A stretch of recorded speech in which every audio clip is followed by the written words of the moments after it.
Love them or hate them, but if there's one thing that McDonald's does well, apart from create weirdly tasty burgers, is marketing. While their catchy jingles and TV ads are killing it on the B2C side, I recently found myself in one of their B2B marketing sequences, which I thought was quite interesting. So in this video, I'm going to break down McDonald's B2B LinkedIn ad strategy and how you guys can take away and use it for your own business. And if you find value from this video, feel free to hit the subscribe, but again, no pressure. Anyway, I'll start from the beginning. A while ago, I watched a movie called The Founder. Feeding bodies and feeding souls, and it ain't just open on Sundays, boys. Crosses, flags, arches. And for those of you who haven't seen it yet, it's pretty much a story of how Ray Kroc, played by Batman, of course, forced Dick and Mac McDonald out of the company that they had created. Absolutely great film. Brutal, but amazing film. I definitely recommend you watch it. Anyway, as usual, later on that day, I was on LinkedIn and I saw one of their ads. And while this ad was nothing special, it looked a lot like this or one of these. I mean, they're not the best looking ads in the world, but again, remarketing. So I respect that. Anyway, I clicked on the ads because I was interested, but for no more reasons than the fact that I just watched the movie, so I was interested to see how they promoted their franchise program. And being a marketer, I'm always interested in seeing ads and landing pages. But this wasn't the real magic. The real magic happened a day afterwards. And I received this in-mail here from Amy Thomas. Now, even though I'm not 100% convinced this is a real person, because a lot of people set up proxy accounts to send email from, what I found really nice was the fact that even though I'm not in their target audience market at all, it still caught my attention as something that was highly relevant to what I'd been browsing. Not only had I visited their site, I'd engaged with one of their ads, and the day afterwards I'm getting a targeted email whether I can either get in contact with them, so you can click on yes, contact me, or I can watch a webinar to learn a bit more about their franchise program, and they're probably going to sell me on how much money all of these people have made across the country. Now, the thing that I thought was really interesting, I went into my inbox and I actually searched for McDonald's and the franchise program they would have emailed me. And it turns out they'd actually emailed me before, but I completely ignored the message and it went unread. You can see here from Paul. The thing that fascinated me the most was I got sent two very similar messages. One was completely cold, but then one had been done off the back of remarketing and an ad engagement. And the great thing was, it got my attention. And I think this can be a really cool lesson for people doing cold outreach. In 99.9% of cases, people email you with cold outreach, and most of the time it goes ignored.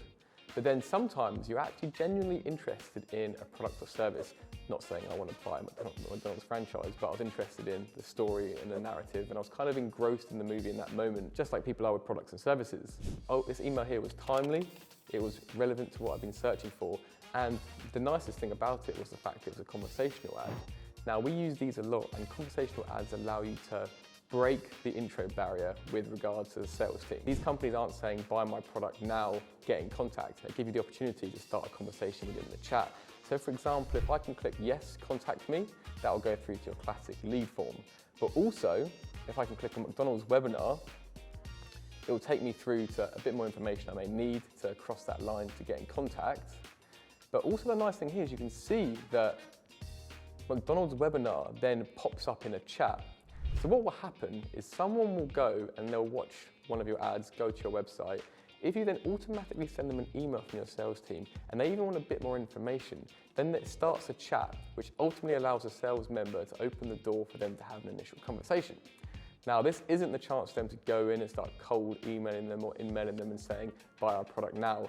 It's a chance for you to begin that relationship and open that doors for comms, because obviously they've shown some level of interest in the fact that they either want to get in contact with you or the fact that they want to find out more information. So again, it's not a way just to go and hard sell, it's a way to open some doors to have meaningful conversation with target accounts. And the reason why I love this so much is it shows exactly how inbound marketing can then blend itself with outbound sales. You're probably thinking one of the reasons this works really well potentially for McDonald's and it wouldn't work for me is the fact that McDonald's have that big brand there, and also they're going to have a massive retargeting audience. So lots of people have been to their site just natively, or they've watched something on TV, or just they just know of the brand, been to their site, relevant pages, and then they've got this targeted email or they've seen an ad. Now, what I recommend is if you're doing this for your company, I wouldn't just leverage it for a retargeting audience. It's probably a good place to start, but ultimately if that audience isn't more than 300 people, you're going to have a hard time remarketing that anyway from email. And also what I'd say is you want to make sure that person is definitely engaged with what it is that you have to offer, rather than just using static ads like McDonald's do, or just using retargeting traffic. What I recommend is you define your target audience market, so what the firmographics, what the demographics. You can then set up LinkedIn ads, which I'm not going to go too much into this video, but I'm creating one next week to show you how to create your own LinkedIn ads.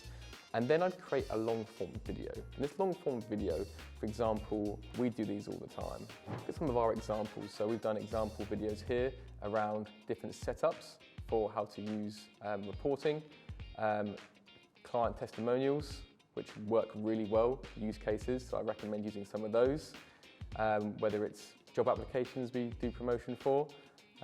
Just waiting for it to load here. Oh, thank you, Leanne. Some of thought leadership content. So for example, we've gone through some of the biggest B2B marketing mistakes killing your Google Ads revenue. And what we've done here is we've started scaling up, SaaS marketing targets and how to hit them, run through how we ranked for SEO agency within the UK. So as you can see here, we've created a lot of different video ads, whether it's thought leadership, use cases, case study content from our testimonial videos.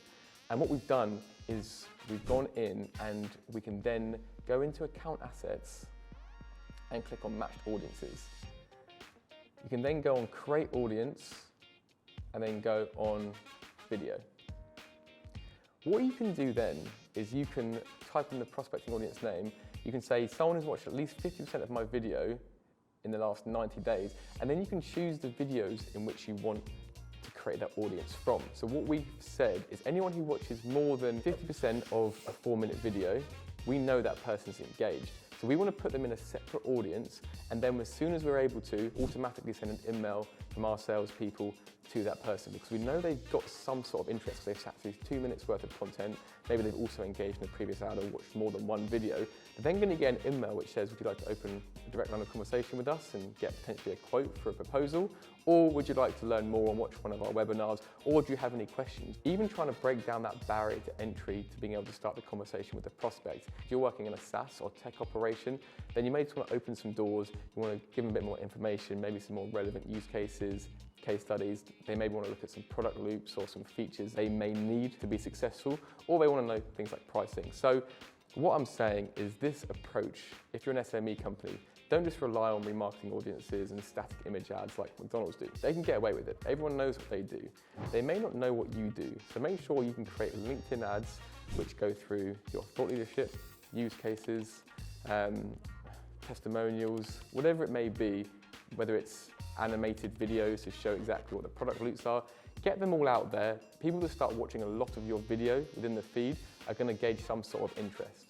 Then you can create an audience through the method we just went through, which then pings an automated email from your sales team. If they click on one of the conversational ads, so they're going to start a message or a conversation within the email, or it's going to send them through to your website, for example, or inbuilt form, which therefore means they want a quote, which is a high intent lead for your company anyway. There's going to be a whole different range of ways that people get in contact with you because they're going to be at different stages of the buyer journey.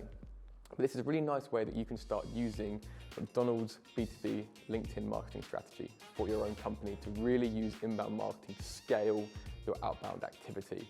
Because think about how many times you've received an email which is cold and you have ignored it. And then think about if you've been on someone's website, you would watch their ads, and then you got an email from one of them. You're much more likely to pay attention to it, and you're much more likely to respond and start that engagement. Don't use it as an opportunity to try and cold sell, but ultimately, if you're doing outreach, try and use the inbound to warm up the outbound. I promise you, it'll be much more successful. Right, that's the end of the video. Thank you for watching. Have a great day, and see you very soon.